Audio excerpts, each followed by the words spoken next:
Hello students, this is Chauhan. आज का जो हमारा टॉपिक है वो कवर अप करेगा Newton's second law of motion, जो कि एक बहुत ही इंटरेस्टिंग टॉपिक है। तो चलिए स्टार्ट करते हैं। न्यूटन साहब ने क्या स्टेटमेंट दिया है? न्यूटन साहब ने सेकंड लॉ के लिए ये स्टेटमेंट दिया था कि it states that the rate of change of momentum of an object is directly proportional to the force in the direction of force. मतलब जो rate of change of momentum है, मतलब change of momentum per unit time. Rate का मतलब है हम time से यहाँ पे डिवाइड कर रहे हैं, तो rate of change of momentum per unit time is directly proportional to the force. और फोर्स तो है ही, साथ में इस मोमेंटम का डायरेक्शन क्या होगा? जो डायरेक्शन फोर्स का होगा वही डायरेक्शन आपके मोमेंटम का भी होगा, इन द डायरेक्शन ऑफ फोर्स। तो यहाँ पे मैंने फॉर्मूला भी लिख दिया कि फोर्स जो है यहाँ पे, force is directly proportional to rate of change of momentum. मतलब जितना ज़्यादा rate of change of momentum होगा उस बॉडी के थ्रू, उतना ही ज़्यादा वो फोर्स भी अप्लाई करेगी। ठीक है, अब इसको समझते हैं थोड़ा सा। मोमेंटम पहले समझ लेते हैं, तब ये कॉन्सेप्ट थोड़ा सा हमें समझ में और आएगा। तो मोमेंटम क्या होता है? It is the product of mass and velocity. यहाँ मान लीजिए मास, किसी बॉडी का मास m है और उसकी वेलोसिटी v है, तो अगर इन दोनों को आप यहाँ पे प्रोटेक्ट कर देते हैं तो ये बन जाता है मोमेंटम। तो momentum is equal to mass into velocity. अब यहाँ पे क्या समझते हैं? मोमेंटम क्या है? एक वेक्टर क्वांटिटी है। मोमेंटम क्या है? एक वेक्टर क्वांटिटी है। ओके, और मोमेंटम का डायरेक्शन क्या होगा? जो डायरेक्शन फोर्स का होगा वही डायरेक्शन आपके मोमेंटम का भी होगा। अब इसकी यूनिट देख लेते हैं। यूनिट क्या होगी इसकी? किलोग्राम मीटर पर सेकेंड। ठीक है, देखिए मोमेंटम बराबर मास इंटू वेलोसिटी, तो मास की यूनिट क्या होगी आपकी? किलोग्राम, और वेलोसिटी की मीटर पर सेकेंड। तो कंबाइंड में यूनिट क्या बनेगी? किलोग्राम मीटर पर सेकेंड, ये इसकी यूनिट हो जाएगी। अब थोड़ा सा इसे समझते हैं और एक एग्जांपल लेके मैं समझा देता हूँ। थोड़ा सा आप चीज़ों को समझ जाएंगे कि कैसे वो डायरेक्टली प्रोपोर्शनल है फोर्स के rate of change of momentum. Okay, मैं आपको एक एग्जांपल लेके बता देता हूँ कॉन्सेप्ट। देखिए, मान लीजिए यहाँ पे एक बॉडी A है और एक बॉडी B है, और यहाँ पे जो B वाला जो बंदा है ये क्या जा रहा है? एक साइकिल से जा रहा है। और A वाला क्या कह रहा है कि मैं बन गया शक्तिमान और तुझे मैं आके रोक दूंगा। ठीक है, A वाला कह रहा है मैं B वाले को रोक लूंगा, जो कि एक साइकिल से आ रहा है। अब कितनी गति से आ रहा है? किस वेलोसिटी से आ रहा है? मान लीजिए 20 मीटर पर सेकेंड की स्पीड से आ रहा है। और कितना मास है टोटल मिला के इन साइकिल और इस आदमी का, बच्चे का मास कितना है? 60 kg। ठीक है, अब ये आपके पास आ रहा है और आप क्या कर रहे हो? उसे रोक। अब ये आपके पास आएगा, जो आपको हिट करेगा या आप उसके अगेंस्ट कुछ फोर्स लगाओगे तो क्या होगा? कुछ फोर्स लगाओगे, ठीक है, तो आप हो सकता है आप उसको रोक लोगे। ठीक, अब कंडीशन थोड़ी सी बदल देते हैं। यहाँ पे क्या हो रहा है? इसकी जगह यहाँ पे एक बड़ा सा ट्रक आ रहा है। इसकी जगह पे एक बड़ा सा ट्रक आ रहा है इसकी तरफ, और इतनी ही वेलोसिटी से आ रहा है 20 मीटर पर सेकेंड। पर मास कितना हो गया? मान लीजिए 1000 kg। अब जब ये आएगा और यहाँ पे एक जो खड़ा हुआ है, तो क्या हुआ? क्या उसे वो रोक पाएगा? उसे वो बिल्कुल भी रोक नहीं पाएगा, क्योंकि जो वो उसकी, इसकी जो फोर्स है यहाँ पे, इसकी वजह से, क्योंकि देखिए यहाँ पे क्या हो रहा है? Mass into velocity. यहाँ पे क्या हो रहा है? Mass into velocity. मोमेंटम क्या हो जाएगा? 1000 इंटू 20, और टाइम यहाँ पे मान लीजिए 3 सेकेंड ले रहा था, ये भी 3 सेकेंड ले रहा है।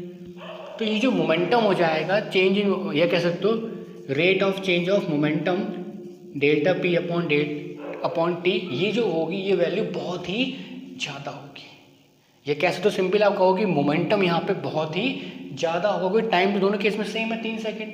तो अगर मैं ये कहूँ कि जो मोमेंटम है यहाँ पे बहुत ही ज़्यादा हो रहा है, जिसकी वजह से जो दूसरा जो बंदा है A, इस पर ये, अब ट्रक जो है, ट्रक को रोक पाएगा? ये नहीं रोक पाएगा। क्यों? क्योंकि अब जो फोर्स अप्लाइड हो रही है इसकी वजह से बहुत ज़्यादा हो रही है, क्योंकि इसका मोमेंटम बहुत ज़्यादा हो गया, मास बहुत ज़्यादा हो गया, और वेलोसिटी तो सेम ही थी। तो मास इंटू वेलोसिटी मिलकर बहुत बड़ी क्वांटिटी बन गई, जिसकी वजह से बहुत बड़ी फोर्स ये फील करेगा और उससे रोक नहीं पाएगा, ट्रक इसके ऊपर चढ़ जाएगा। समझ में आ गई बात? तो अगर मोमेंटम ज़्यादा है किसी बॉडी का, मतलब मास इंटू वेलोसिटी, हो सकता है वेलोसिटी ज़्यादा हो और मास कम हो, तब भी। अब मान लीजिए ये बंदा खड़ा और यहाँ पे एक आदमी है और इसने एक रिवॉल्वर ली, ठीक है, और गोली मार दी। तो गोली तो आर पार चली जाएगी सीधा। समझ रहे हो बात? क्यों? अब यहाँ पे जो वेलोसिटी है वो बहुत ज़्यादा हो गई। मास, भले ही मास गोली का बहुत कम है पर वेलोसिटी बहुत ज़्यादा है, जिसकी वजह से उसका मोमेंटम बहुत ज़्यादा हो गया, और मोमेंटम ज़्यादा होने की वजह से जो वो फोर्स अप्लाई करेगी वो भी बहुत ज़्यादा हो गया, जिसकी वजह से जिसको गोली लगती है वो आर पार निकल जाती है। ठीक है, तो ये बात समझ में आ गया। तो अगर मोमेंटम ज़्यादा है किसी भी ऑब्जेक्ट का, अब वो किसी वजह से हो सकता है, चाहे उसके मास की वजह से चाहे उसकी वेलोसिटी की वजह से, तो मोमेंटम किसी भी वजह से हो सकता है। तो अगर मोमेंटम ज़्यादा है पर यूनिट टाइम तो ऑटोमेटिकली फोर्स भी आप ज़्यादा फील करोगे। मैंने अभी एग्जांपल दे दिया कि अगर कोई बंदा आ रहा है साइकिल से तो क्या हो रहा है, उसे आप इजीली रोक लेते हो, पर वही बंदा अगर ट्रक से आ रहा है और उतनी वेलोसिटी से आ रहा है तो उसे आप रोक नहीं पाते हो। वो ट्रक क्यों आपके ऊपर चढ़ पाए, आप नहीं रोक पाओगे उसे। क्यों नहीं रोक पाओगे? क्योंकि उसका फोर्स बहुत ज़्यादा होगा। फोर्स ज़्यादा क्यों होगा? क्योंकि उसका मोमेंटम बहुत ज़्यादा होगा।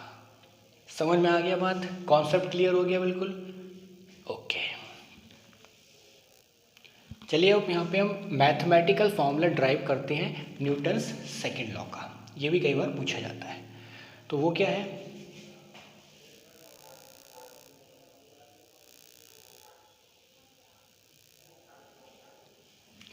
देखिए, according to second law force is directly proportional to the rate of change of momentum. ठीक है, force is directly proportional to the rate of change of momentum. ये बात समझ में आ रही है? तो यहाँ पर लिखिए force is directly proportional to rate of change of momentum. अब rate of change of momentum का मतलब क्या होता है? Delta p change of momentum divide by time. Rate का मतलब है टाइम से डिवाइड करना। तो हमने इक्वेशन 1 मान ली। अब माना हमने क्या हुआ कि इनिशियल मोमेंटम क्या है? B P1। P1 बराबर क्या हो गया? मास इनटू वेलोसिटी। वेलोसिटी कौन सी है? इनिशियल। ठीक है, देखो चेंज ऑफ मोमेंटम क्या होगा? मतलब final momentum minus initial momentum, यही तो होगा चेंज ऑफ मोमेंटम। तो यहाँ पे u क्या है? यहाँ पे इनिशियल वेलोसिटी, जब आपकी शुरुआत में जो वेलोसिटी थी। ठीक है, और m क्या है? उस बॉडी का मास। मान लीजिए मैं था और शुरुआत में मैं जब चला तो मेरी वेलोसिटी कितनी थी? u इनिशियल शुरुआत में, और मेरा मास जो भी था वो तो रहेगा ही। अब यहाँ पे देखना फाइनल वेलोसिटी। अब फाइनल वेलोसिटी कितनी हो गई? मतलब सॉरी, फाइनल मोमेंटम कितना हो गया? मान लिया P2 बराबर मास इनटू वेलोसिटी v। ठीक है, शुरू में कुछ वेलोसिटी थी और उसके बाद थोड़ी देर के बाद फाइनली जो वेलोसिटी हुई वो हो गई v। तो चेंज ऑफ मोमेंटम कितना हो गया? mv माइनस u, मतलब final momentum minus initial momentum. तो यहाँ से m कॉमन ले लिया और v माइनस u आ गया आपका। तो ये हो गई इक्वेशन सेकेंड आपकी। ओके, आगे देखते हैं हमने क्या किया। जो डेल्टा पी आगे यहाँ पे m times of v minus you, इसको ये हो गया इक्वेशन 2, इसको हमने इक्वेशन 1 में पुट कर दिया। तो इक्वेशन 1 में जब पुट करा हमने तो f बराबर m times of f is directly proportional to m times of v minus u upon t। ये हो गया आपकी इक्वेशन 3। ओके, अब हमें क्या पता है कि एक्सेलरेशन बराबर क्या होता है? v minus u upon T. ठीक है, तो ये हम जानते हैं कि एक्सेलरेशन बराबर क्या होता है? v minus u upon T. तो यहाँ पे ये जो टर्म है v minus u upon T, इसकी जगह हम यहाँ पे एक्सेलरेशन v लिख सकते हैं। ओके, तो यहाँ पे force is directly proportional to mass into acceleration. ये भी एक फॉर्मूला होता है फोर्स का, फोर्स बराबर मास इनटू एक्सेलरेशन। अब यहाँ पे देखिए, इस प्रोपोर्शनलिटी को हटाया तो हमने क्या लगा दिया? एक कांस्टेंट, इसे कहा जाता है प्रोपोर्शनलिटी कांस्टेंट। अब इसी में देखते हैं f बराबर आ गया k times of m into a. अब देखिए यहाँ पे अगर फॉर 1 यूनिट ऑफ फोर्स अगर हम बात करें, यहाँ पे फॉर 1 यूनिट ऑफ फोर्स, तो यहाँ पे क्या हो जाएगा? 1 यूनिट ऑफ फोर्स मतलब f की वैल्यू कितनी हो गई? 1। k की जगह k रखा। अगर 1 न्यूटन आ रहा तो यहाँ पे ये कितना होगा? मास 1 होगा और ये भी 1 होगा। अब यहाँ पे क्या, इसकी वजह से क्या यहाँ पे k की वैल्यू क्या आ गई? 1। ठीक है, नॉर्मली आपको नहीं भी करना है यहाँ पे, तो k की वैल्यू जनरली हम यहाँ पे क्या ले लेते हैं? 1 यूनिट। ठीक है, ये बात याद रखिए, k की वैल्यू जो जनरली है यहाँ पे जो प्रोपोर्शनलिटी कांस्टेंट आता है उसकी हम वैल्यू नॉर्मली 1 ही मानते हैं, जिसकी वजह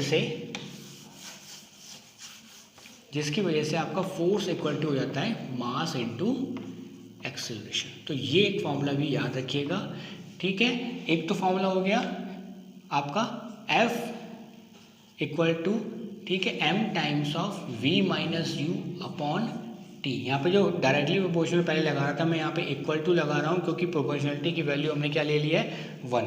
प्रोपोर्शनलिटी कांस्टेंट की। तो यहाँ पे F equal to m times of v minus u upon t, ये भी आप ले सकते हो न्यूटन्स के सेकेंड लॉ के अकॉर्डिंग, या फोर्स बराबर मास इनटू एक्सेलरेशन, ये भी आप ले सकते हो। जैसा आपको क्वेश्चन दिया गया है उसके अकॉर्डिंग आप यहाँ पे इन दोनों में से कोई भी फॉर्मूला यूटिलाइज कर सकते हो। ओके, तो मुझे लगता है ये आपको समझ में आ गया होगा। ओके, इसके अलावा इसके हम एप्लीकेशंस भी देख सकते हैं कि एप्लीकेशन क्या है। नॉर्मली मैं एक एप्लीकेशन बता देता हूँ क्योंकि लेक्चर ज़्यादा लंबा हो गया है। जैसे आप क्या करते हो, जैसे नॉर्मली आप क्रिकेट सभी खेलते हैं, जब आप क्रिकेट खेलते हो तो जब आप कैच पकड़ते हो, ठीक है, जब आप कैच पकड़ते हो, अगर मान लीजिए कोई ऐसे कैच पकड़ रहा है और ऐसे उसने हाथ अपने हाथों को बिल्कुल फिक्स कर लिया और जब बॉल आती है तो उसके हाथ पे बहुत तेज़ लगती है, चोट लगती है।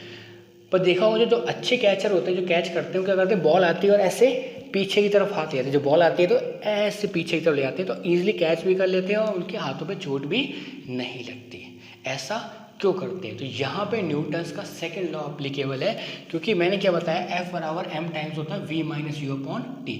जब क्या होता है, जब जो कैच पकड़ रहा है वो पीछे की तरफ ऐसे जाता है तो क्या करता है, वो टाइम की वैल्यू को बढ़ा देता है। वो इस फॉर्मूले में आप देख लीजिए, टाइम की वैल्यू को, फोर्स बराबर क्या हो जाएगा आपका m times of v minus u upon T. यहाँ पे टाइम की वैल्यू को बढ़ा देता है वो। जैसे ही टाइम बढ़ जाएगा तो फोर्स ऑटोमेटिकली क्या हो जाएगा, डिक्रीज हो जाएगा, जिसकी वजह से उसे ज़्यादा चोट नहीं लगती है। तो ये भी एक एप्लीकेशन है न्यूटन्स सेकेंड लॉ की। मुझे लगता है कॉन्सेप्ट समझ में आ गया होगा। अगर कोई डाउट है तो बिल्कुल कमेंट बॉक्स में कमेंट करके आप पूछ सकते हैं। Thank you very much.